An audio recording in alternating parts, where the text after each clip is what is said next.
Allahu Allahu Allahu Allah Allahu Allah. Jadi Bapak Ibu sekalian, maka saya sering menyampaikan tugas Nabi Muhammad SAW adalah melanjutkan daripada tugas-tugas Nabi sebelumnya, melanjutkan daripada tugas-tugas Rasul sebelumnya, di samping melengkapi untuk kita semua. Sehingga Nabi Muhammad merupakan Nabi yang diutus Allah kepada seluruh alam. Ketika Nabi Isa diutuskan kepada orang-orang Nasrani, ketika Nabi Musa diutuskan kepada orang-orang Yahudi, begitu juga dengan nabi-nabi yang lain. Namun apa kata Allah? Wa ma arsalnaka illa rahmatan lil alamin. Tidak kami utus engkau wahai Muhammad kecuali menjadi rahmat kepada seluruh alam. Maka Nabi Muhammad diutus Allah bukan kepada orang Arab, bukan kepada orang Ajam, tapi kepada seluruh alam, kepada seluruh makhluk yang ada di muka bumi ini. Kepada Nabi Muhammad lah nabinya. Sehingga Nabi diutus kepada sakalen, Bapak Ibu. Mana sakalen? Kepada dua makhluk, yaitu jin dan manusia. Makanya Allah mengatakan, "Wa ma khalaqatul jinna wal insa illa liya'budun." Tidak kami ciptakan akan jin dan manusia kecuali untuk mengabdi kepadaku. Jadi kita sebagai manusia, bagaimana cara pengabdian kita kepada Allah? Bagaimana cara ibadah kita kepada Allah? Tentunya kita ikuti akan Nabi Muhammad SAW. Dia sebagai jin, bagaimana cara beribadah kepada Allah Subhanahu wa taala? Juga mengikuti cara-cara Nabi Muhammad SAW. Jadi jin dan manusia adalah merupakan nabi dan rasulnya kepada Nabi Muhammad. Kul in kuntum, kata Allah, kul in kuntum tuhibbunallaha fattabi'uni yuhibbukumullah wa yaghfir lakum dzunubakum wallahu ghafurur rahim. Katakan wahai Muhammad, jika kamu benar-benar mencintai Allah. Ini pesan Allah kepada nabinya, rasulnya Muhammad sallallahu alaihi wasallam. Kul, katakan wahai Muhammad kepada manusia, hai manusia, in kuntum tuhibbunallaha fattabi'uni. Jika kamu benar-benar mencintai Allah, maka ikutilah daku. Jadi hanya satu jalan, tunggu sekalian, kita sampai kepada cinta kepada Allah Subhanahu wa taala dengan mengikuti cara-cara Nabi Muhammad sallallahu alaihi wasallam. Yuhibbukumullah, Allah akan cinta kepadamu. Jadi sebenarnya Bapak sekalian, ketika kita mencintai Allah, tentunya kita mengharapkan cinta balasan daripada Allah. Baru kita mendapat balasan cinta daripada Allah, caranya adalah ikuti Nabi Muhammad sallallahu alaihi wasallam dalam segala aspek kehidupan.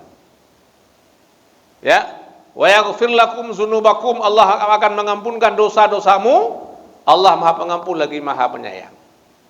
Makanya Nabi Muhammad SAW adalah sosok panutan. Sehingga Allah dipegang bahasa ayat yang lain.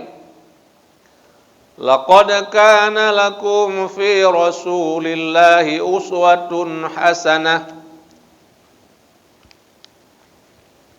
Sungguh ada bagimu pada pribadi Rasulullah itu uswah, contoh tauladan yang baik. Ya. Jadi apakah hablum minallah atau hablum minannas? Apakah hubungan kita dengan Allah dan hubungan kita dengan sesama manusia? Tentu Nabi Muhammad merupakan uswah, contoh yang paling baik dalam segala hal, untuk sekalian. Makanya Nabi Sallallahu Alaihi Wasallam tugas yang paling pokok dan paling utama dibangkitkan ke muka bumi satu, Pak sekalian. Apa tugasnya, Pak? Untuk memperbaiki akhlak manusia. untuk pegat akai urang. Nyan tugas paling pokok Nabi. Sehingga satu hadis, innama bu'istu liutammima makarimal akhlak. Sesungguhnya hanya saja apa tugasku? Diutus Allah ke muka bumi ini liutammima makarimal akhlak, untuk menyempurnakan akan akhlak manusia. Itu tugas yang paling pokok. Pakan nunggu sekalian. Karena manusia dari zaman ke zaman nunggu beruakai. Jadi manusia ini adalah cenderung kepada keburukan. Setiap manusia sifat Fir'aun. Setiap manusia ada sifat Namrud. Sifat Fir'aun, sifat Namrud. Ego, lung careng, lung kaya, lung tega. Nyan mandum sifat Fir'aun, sifat Namrud. Tapi apa yang dapat mencegah daripada sifat Fir'aun dan sifat Namrud itu adalah iman, ilmu dan amal. Ketika orang punya iman, ketika orang punya ilmu dan mengamalkan dengan ilmunya, itulah yang dapat mencegah orang daripada sifat bejat Namrud dan Fir'aun itu. Jadi maka kepegah al-mukallaf cenderung kepada keburukan. Kiban contoh mukallaf cenderung kepada keburukan nunggu sekalian. Lagi contoh bau nunggu. Jadi manusianya lagi contoh bau timuh lang tengah-tengah rumah. Bau wate timuh ba tengah-tengah rumah. Nyan menyotakoh bau nyan, takoh jumanan nangku ngententu, tak biarkan. Nyan pasti rebah di rumah. Pasti rebah di rumah. Jadi pakiban untuk tak selamatkan rumah dan tak selamatkan bau nyan, payah pakai telur. Pakai telur, tak tarik bau nyan. Atau pukul terbodoh tak keduk, takoh si hangkan. Tujuan baunya tak selamatkan, kemudian remoh pi tak selamatkan. Jadi yang namanya baunya timoh ba tengah-tengah kampung, ba tengah-tengah perumahan penduduk, kalau kita tebang bau tersebut, dia akan jatuh ke rumah penduduk. Jadi begitulah contoh manusia.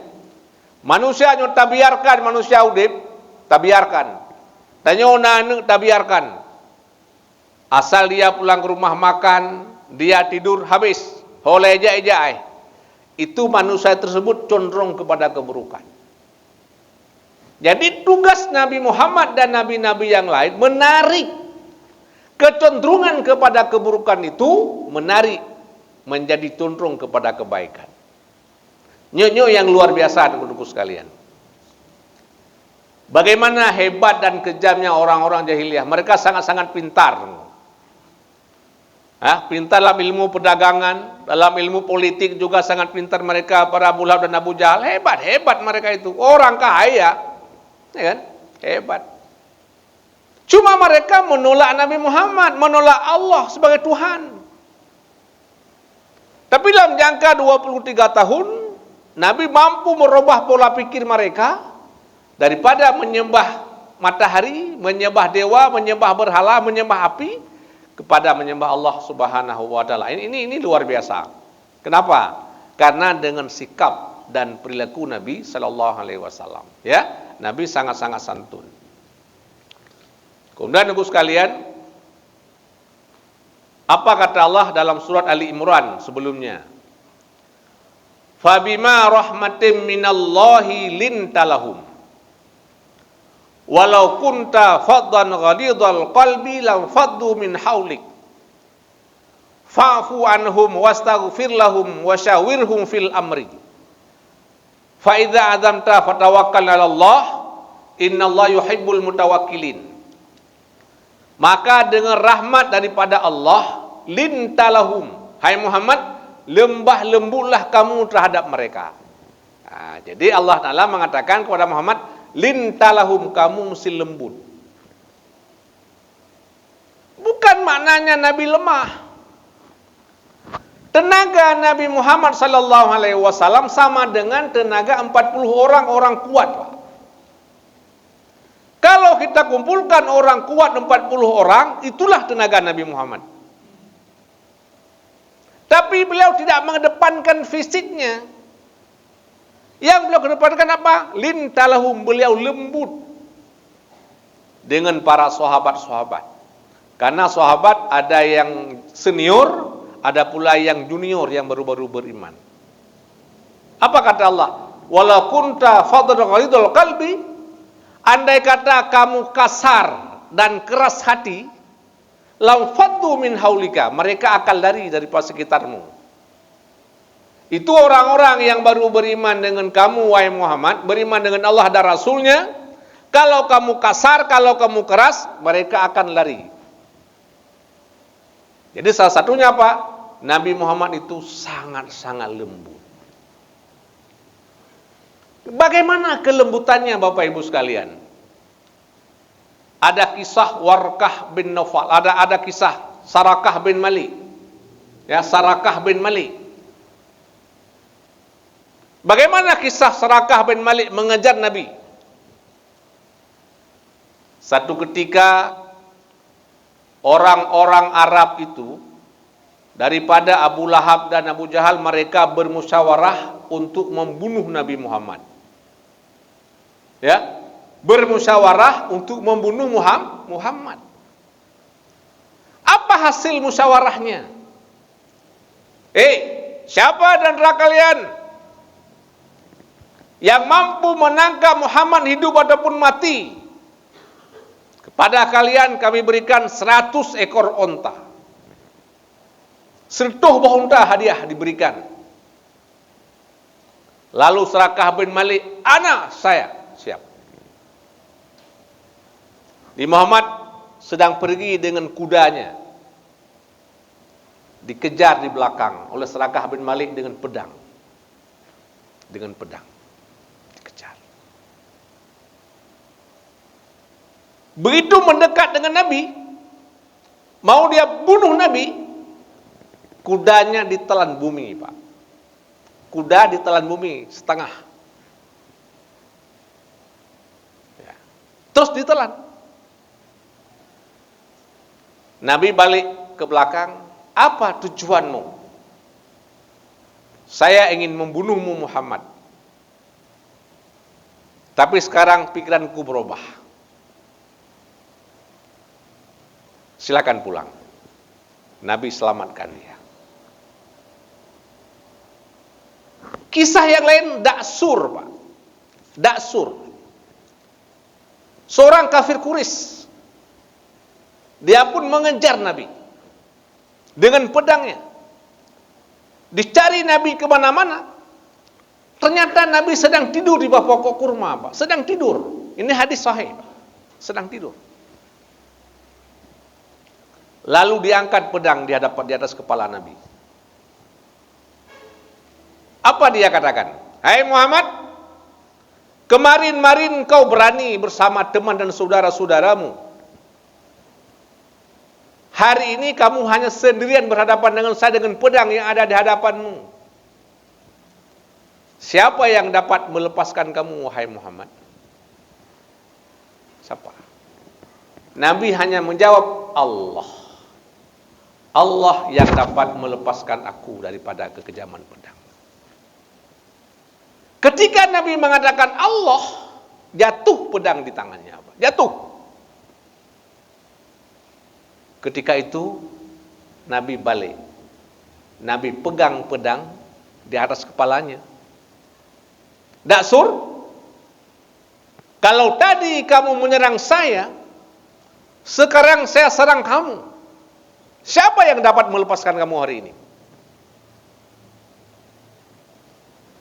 Tidak ada, kecuali dengan ketulusan hatimu Muhammad. Apa Nabi katakan? Khud hadza saifik. Terimalah ini pedangmu kembali. Kan Nabi gemat baga, bak mata gemat bak mata gejok pulang, jok pun dengar pulang. Akhirnya Daksur itu masuk Islam.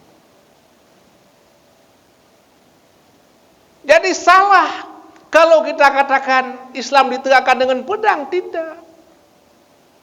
Lintalahum, kata Allah, dengan kelembutan Nabi Muhammad sallallahu alaihi wasallam. Sehingga kalau keras, mereka akan lari.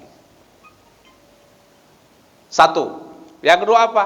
Fa'fu anhum, maafkan mereka.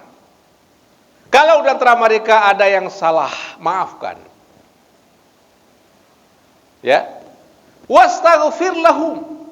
Kalau di antara mereka ada yang dosa kepada Allah, minta ampun olehmu kepada Allah. Makanya Nabi Muhammad SAW dulunya juga sudah minta ampun kepada kita, semua umatnya minta ampun. Yang keempat, wasyawirhum fil amri, bermusyawarahlah dengan mereka dalam segala urusan. Jadi makanya karakteristik kepemimpinan Nabi Muhammad SAW, yang pertama Nabi lemah lembut, menerima perbedaan, kemudian memaafkan kepada yang lain, Nabi pun minta ampun kepada yang lain, dan Nabi selalu bermusyawarah, baik pada hal-hal yang kecil, apalagi pada hal-hal yang besar. Nabi menerima semua pendapat. Satu ketika Nabi mau perang, kota Madinah mau dikepung oleh orang-orang Quraisy, mau dikepung. Tiba-tiba datang seorang sahabat, waktu itu belum Islam, yang bernama Salman Al-Farisi. Salman Al-Farisi. Dia anak muda, Pak. Ya Rasulullah, katanya, di sini saya punya pendapat. Kalau Rasul terima, alhamdulillah. Kalau tidak, ya tidak apa-apalah.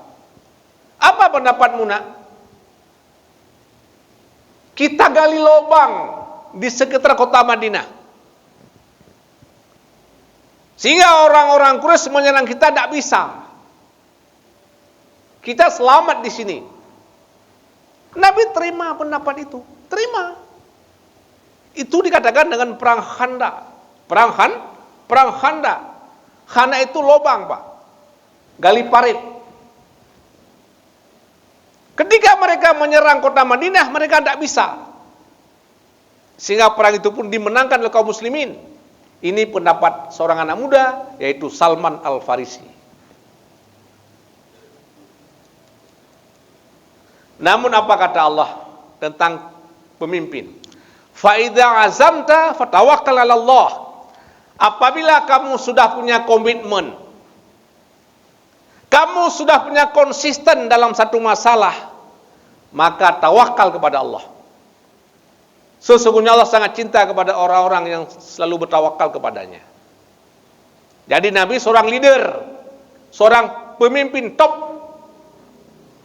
Ketika satu masalah di mana beliau sudah sangat menguasai masalah itu dan sangat mendesak, beliau langsung action.